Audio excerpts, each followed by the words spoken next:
Aholi tinchligi va xotirjamligi, mahallalarda xavfsizlikni ta'minlash va jinoyatchilikni barvaqt oldin olishda huquq-tartibot organlari xodimlarining ulkan hissasi bor. Bugun poytaxt hududida yangicha ish uslublari va ijobiy tajribalar asosida xavfsizlikni ta'minlashga qaratilgan keng qamrovli tezkor profilaktik tadbirlar olib borilmoqda. Natijada 24/7 rejim asosida aholi osoyishtaligi ta'minlanmoqda.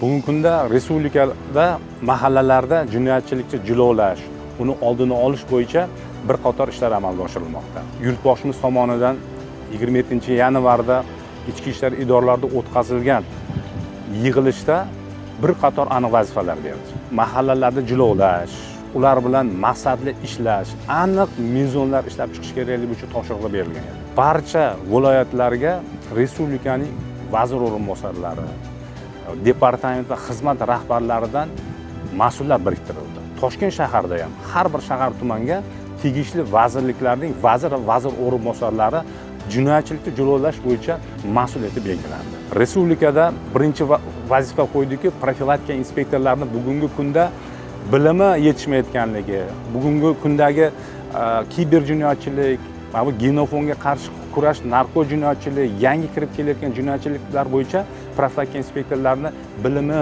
yetarli emasligi ta'kidlandi. Shu maqsadda respublikada Ichki ishlar akademiyasi, malaka oshirish instituti va Ichki ishlar vazirligining mas'ul xizmatlari boshchiligida respublikada o'quv profilaktika inspektorlari, ularning rahbarlarini 2 marotaba o'qitib chiqildi. Undan tashqari mahalla yettiligini ham xuddi shu borasida ish samaralarini oshirish bo'yicha boshqa institutlar ham jalb qilinib, ularda o'qitilib, uni jinoyatchilikka qarshi kurash malakalari oshirildi. Yurtboshimiz shunday ta'kidladiki, hamma jinoyatchi emas mahallada yashayotganda. Ma'lum bir foizi bor, mana shu ular bilan shug'ullanish, jinoyat nuqtai nazaridan emas, ularni muammolarni hal qiladigan, ularga yordam beradigan kontingent bor. O'sha kontingent bilan ishlash bo'yicha topshiriqlar berilgan edi. Bugungi kunda shakllantirdik buni. Aholining 9% tashkil qilar ekan.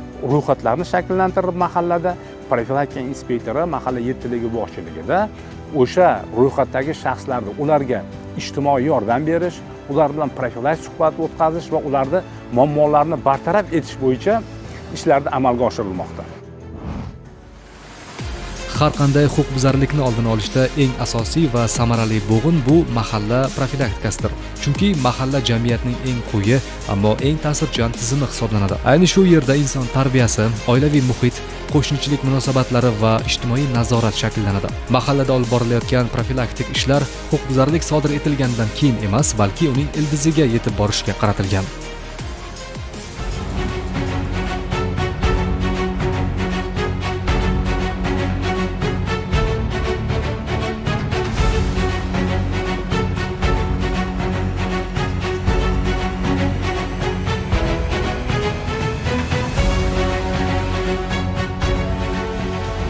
Jinoyatni jilovlash maqsadida Chilonzor tumani Ichki ishlar vazirimizga biriktirildi. Bu yerda avvalambor mana shu barcha huquq-tartibot idoralari, barcha tegishli jinoyatchilikka qarshi kurash bo'yicha tashkilotlar, hokimiyat vakillaridan iborat boshqaruv markazi tashkil etildi. Bu mana shu bugungi kunda tumanda bo'layotgan barcha holatlar, barcha jinoyatlar, murojaatlar hammasi bitta joyda tahlili olib boriladigan tizim yaratildi. Buning natijasida biz bugungi kunda jinoyat o'chog'i qayerda bo'layotgan, qayerda murojaat ko'p bo'layotgan, qayerda jinoyat huquqbuzarlik ko'p bo'layotganini aniqlash mexanizmi yaratildi va buni kuch vositalarni o'sha yerga to'g'ri yo'naltirish tajribasi yaratildi. Bundan tashqari mana Mirzo Ulug'bek tumanida situatsion markaz yaratildi. Bu markazlar butun respublikada avvalo birinchi navbatda Toshkent shaharining barcha shahar tumanlarida tashkil etish rejalashtirildi. Chilonzordagi mana shu idoralararo boshqaruv situatsion markazi, idoralararo boshqaruv markazlari respublikaning barcha shahar tumanlarida tashkil etildi. Bu ham bu jinoyatchilikni oldini olish borasidagi natijalarga sezilarli ta'sir qildi, o'z natijasini berdi. Toshkent shahrining iqtisodiy, ijtimoiy va madaniy markazi sifatidagi o'rni mustahkamlanib bormoqda. O'z o'rnida mahallalarda tinchlikni, farovonlikni ta'minlashning dolzarbligi oshyapti. Ijodiy jamoamiz bilan Chilonzor tumanidagi Navbahor mahallasiga tashrif buyurdik.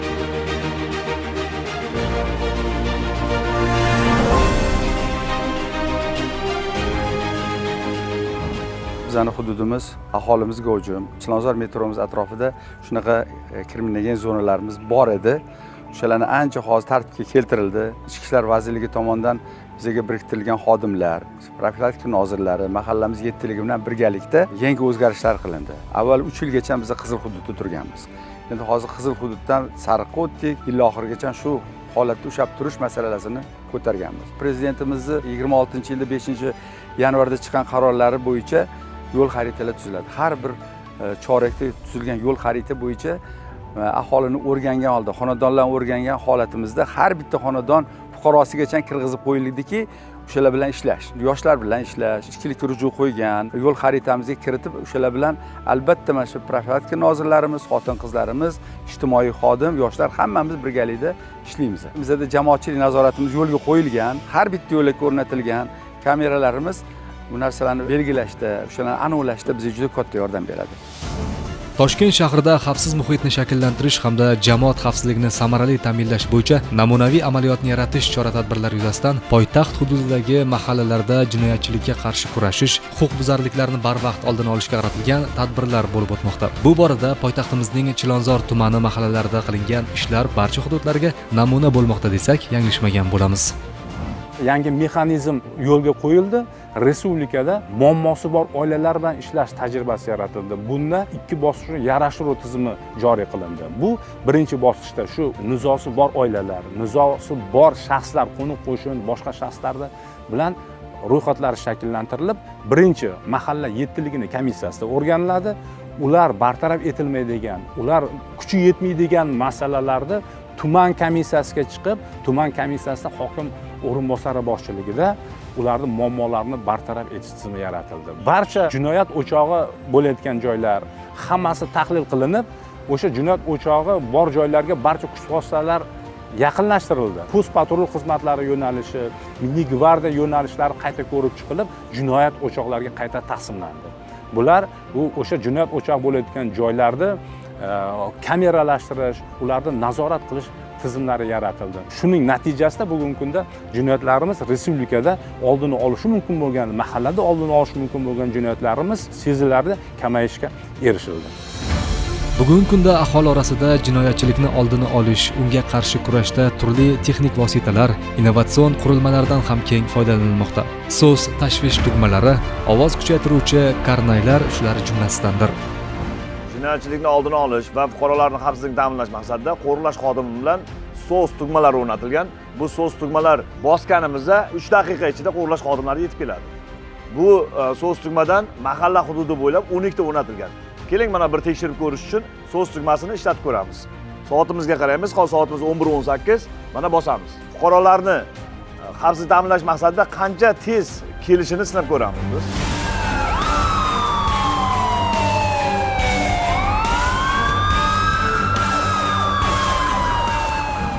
Yaxshimisizlar? Hozir soatga qarab sizlarni tekshirib ko'rdik. Qani fuqarolarga sizlar qanchalik tez xizmat qilish jarayonini tekshirib ko'rdik biz. 11:20 da bosildi. Sizlar bizning oldimizga 11:22 minuti 38 sekundda yetib keldilaring. Demak, 3 minutga bormadi. Xizmat qanday sizlar bu sharoitlarda qanday yo'lga qo'yilib berdilaring? Biz zamon oltidamiz, Kichiksaroy Olmatiga. Oz bizga navbatchilik anaqadan tugma bosildi. Xabar keldi, Navbahordan uchastkovoy xonasidan deb chiqildi. Biz darhol planshetda ko'ramiz. Shunga qarab yo'nalishni ochamizda to'g'ri yo'nalish ko'rsatiladi, yo'nalgan mashina bilan to'g'ri yetib keldi.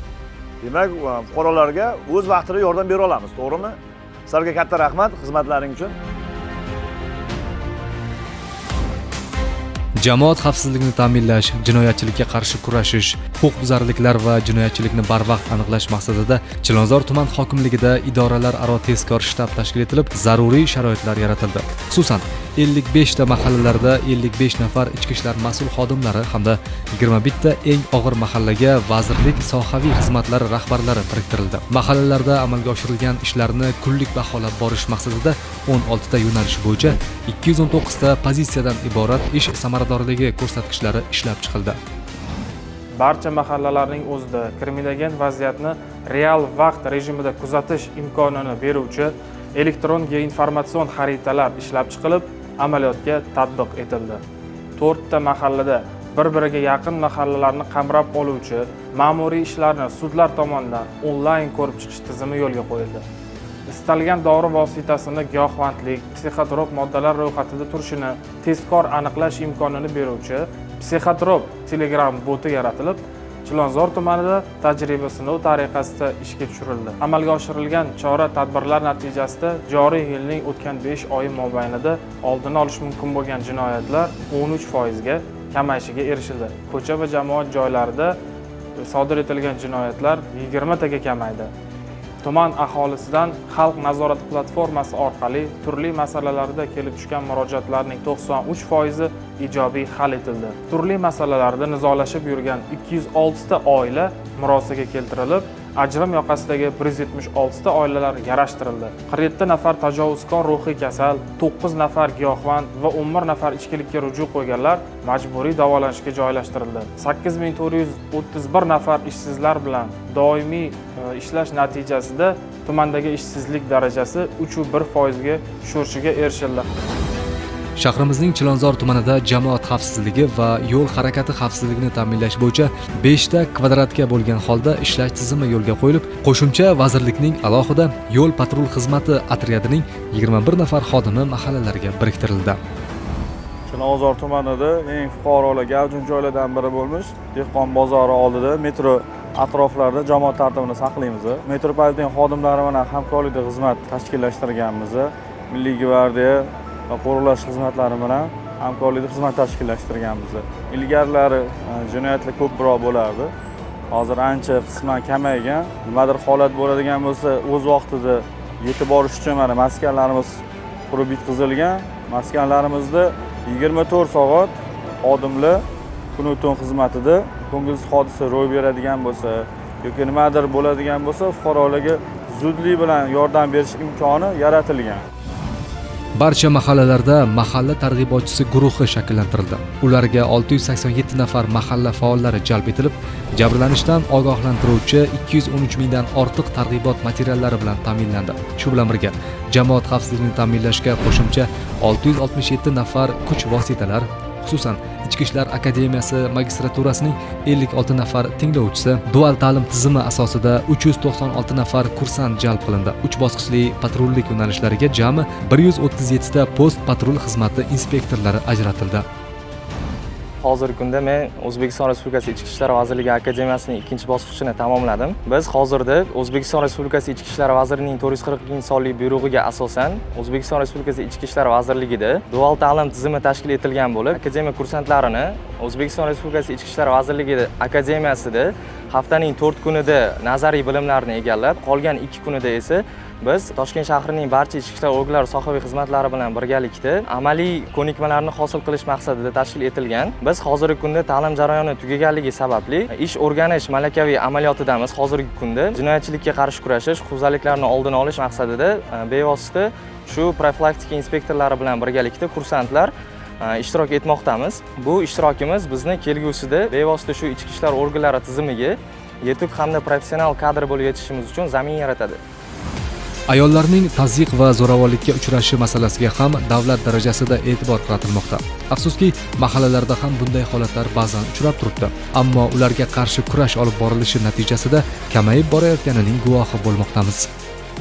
O'zbekiston Respublikasi Vazirlar Mahkamasining 839-sonli qarori mavjud bo'lib, bu aynan tazyiqqa uchragan yoki bo'lmasam himoya orderi olishi kerak bo'lgan ayollar bilan ishlash. Ular bilan ham ishlar olib borilmoqda. Ularning turmush o'rtoqlari bilan ham suhbat o'tkazamiz.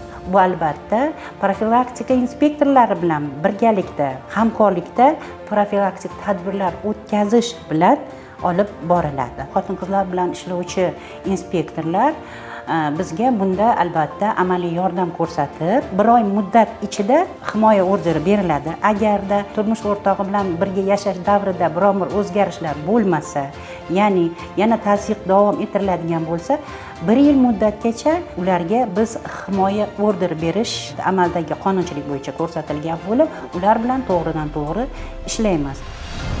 Yoshlar har qanday yo'nalishda faol. har bir ishning harakatlantiruvchi kuchidir. Ushbu tizimda ham yosh xodimlarning bilimga chanqoqligi, zamonaviy texnologiyalarni tez o'zlashtirishi va tashabbuskorligi alohida ahamiyatga ega. Shu bilan birga, so'nggi yillarda tizimda yoshlarning o'rni va nufuzi sezilarli darajada oshib bormoqda. Mahallaning yoshlar yetakchisi turli xulq-atvordagi yoshlar bilan ishlash mexanizmida ham samarali faoliyat yuritmoqda.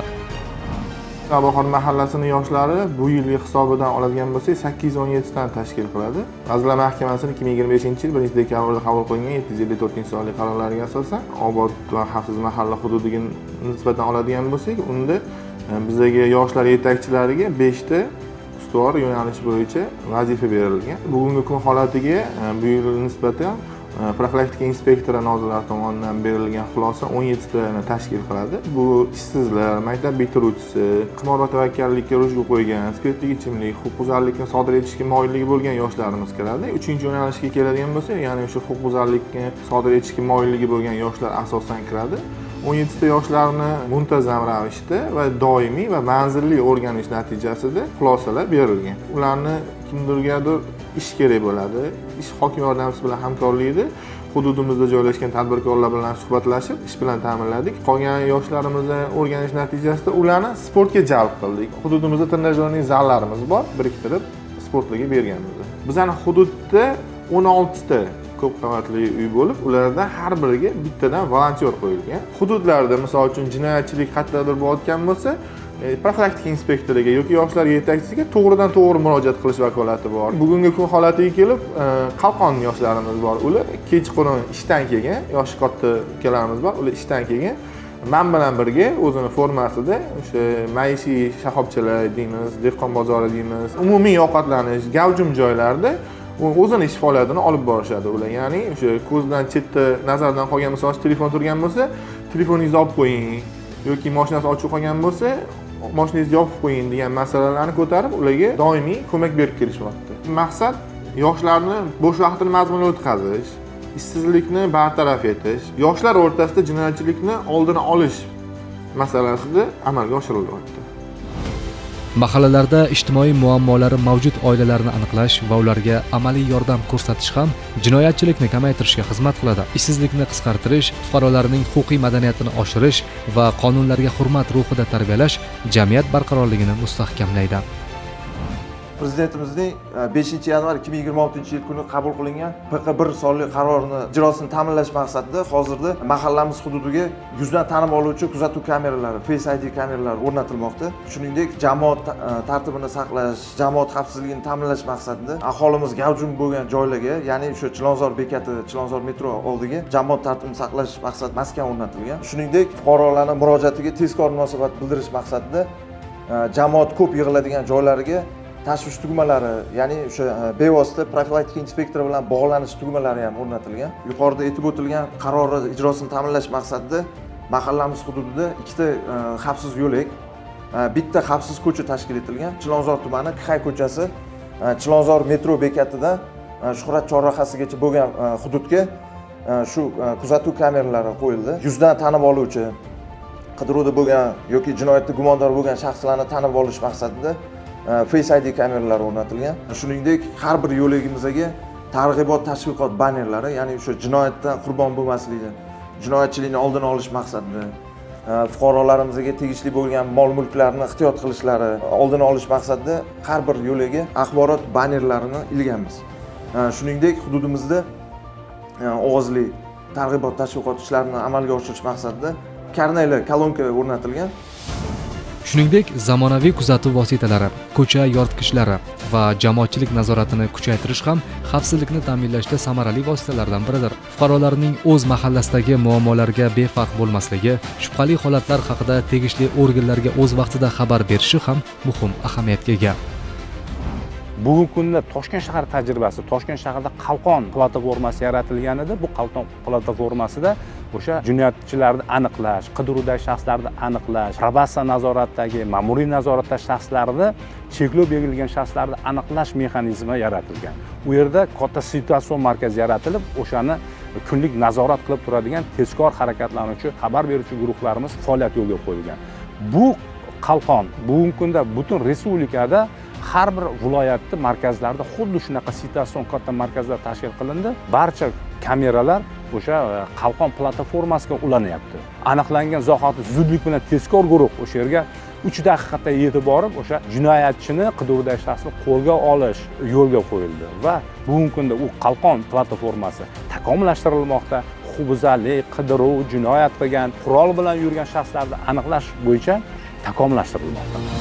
Mahallalarda jinoyatchilikni oldini olish faqat huquqni muhofaza qiluvchi organlarning emas, balki butun jamiyatning umumiy vazifasidir. O'zaro hamjihatlik, qonunlarga hurmat va fuqarolik mas'uliyati yuksak bo'lgan mahallalarda tinchlik va osoyishtalik doimo barqaror bo'ladi.